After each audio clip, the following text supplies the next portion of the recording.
Đây là chiếc máy chơi game yêu thích nhất của tôi, máy Super Famicom hay còn được gọi là máy SNES ở thị trường Âu Mỹ. Nó ra đời vào năm 1990 và sở hữu một kho game RPG cực kỳ đồ sộ. Nói về thể loại RPG thì có lẽ không có hệ máy nào sở hữu số lượng kiệt tác nhiều như nó. Nếu như bạn đang sở hữu một chiếc màn hình CRT, nhất là dòng BVM hay PVM của Sony, thì bạn nên chơi với máy Super Famicom thật, vì hình ảnh sẽ đẹp hơn hình ảnh của các loại giả lập rất nhiều lần, cũng như độ phản hồi cũng tốt hơn hẳn. Vì sao người ta vẫn luôn chọn màn hình CRT khi chơi game cổ như thế này, thì tôi sẽ giải thích trong một video khác.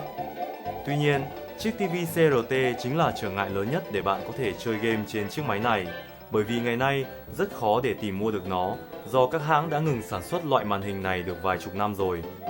Do vậy, đối với rất nhiều người ngày nay, cách duy nhất để chơi lại game của hệ máy này là thông qua các phần mềm giả lập trên máy vi tính hoặc các thiết bị khác như điện thoại di động. Vấn đề duy nhất mà bạn cần phải giải quyết khi chơi game qua phần mềm giả lập chính là ROM. Cách hợp pháp duy nhất để sở hữu ROM rồi chơi với chúng bằng phần mềm giả lập là bạn phải sở hữu băng game vật lý, sau đó trích xuất dữ liệu từ băng game đó. Về nguyên tắc thì việc download ROM từ Internet là vi phạm luật tác quyền. Dĩ nhiên, chia sẻ ROM lên mạng Internet cũng là chuyện phạm luật và thường bị các hãng lớn như Nintendo và Squaresoft săn lùng. Và video này giới thiệu đến bạn cách đơn giản để trích xuất ROM từ băng game vật lý để tránh những rắc rối kiện tụng về mặt pháp lý.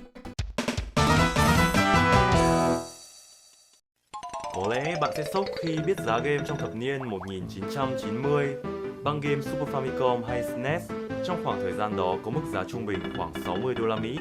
Quy đổi theo tỷ giá hối đoái thời đó là khoảng 600.000 Việt Nam đồng. Mức giá này tương đương với lương cơ bản của một người lao động phổ thông. Và đó là lý do chính để bạn thấy quen thuộc với cái giao diện như trên màn hình.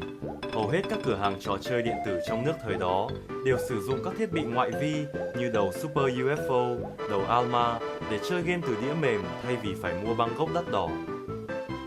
Và trên tay tôi là một phiên bản hiện đại hơn, nhỏ gọn hơn của đầu đọc đĩa mềm Super UFO mà có lẽ bạn đã quá quen thuộc vào những năm 1990.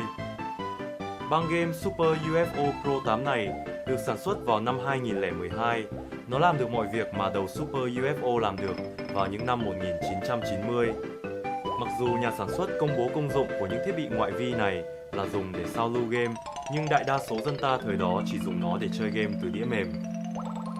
Tuy vậy, video này chỉ đề cập đến công dụng được công bố chính thức của nó, chính là để sao lưu game. Nói cách khác, bạn có thể dùng cuốn băng Super UFO Pro 8 để trích xuất ROM từ băng game vật lý, rồi lưu file ROM đó vào thẻ nhớ SD. Sau đây là cách làm, nhưng đầu tiên cần phải kiểm tra băng game gốc có hoạt động bình thường không đã. Ok, như vậy là băng game ta cần trích xuất ROM vẫn hoạt động bình thường.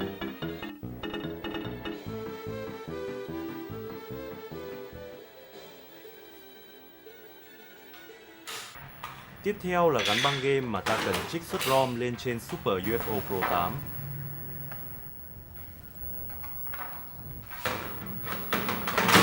Ngày nay bạn có thể mua băng vật lý cũ với giá khá rẻ, chỉ từ vài chục nghìn đến 100-200.000 đồng.